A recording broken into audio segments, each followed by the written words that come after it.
ఈనాడు సంస్థల అధినేత రామోజీరావు కన్నుమూత.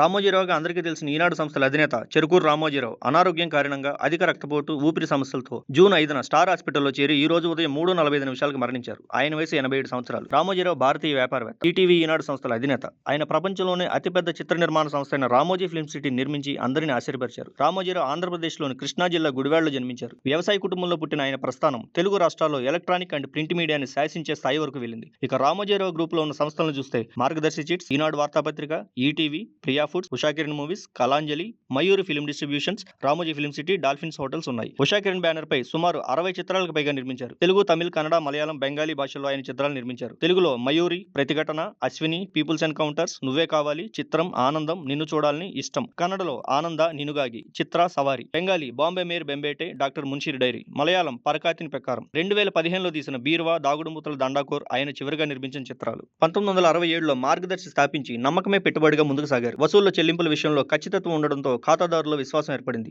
సిబ్బంది క్రమశిక్షణ, అంకితభావం వల్ల సంస్థ వేగంగా అభివృద్ధి చెందింది. ఆర్థిక క్రమశిక్షణ, అంకితభావం, విశ్వసనీయత ఈ 3 మార్గదర్శికి విజయం చేకూర్చాయి. 1974 ఆగస్టు 10 తెలుగు పత్రికా ప్రపంచంలో ఈనాడు పత్రికతో నవశకానికి నాంది పలికారు. ఈనాడు పత్రిక తెలుగునాట ఓ సంచలనం. Andhra university, Venkateswara university, Sri Ravishankar university నుంచి గౌరవ డాక్టరేట్లు పొందారు. ఇక సాహిత్యం, విద్యా విభాగాల్లో 2016లో భారత ప్రభుత్వం ఆయన్ని పద్మవిభూషణ్ బిరుదుతో సత్కరించింది.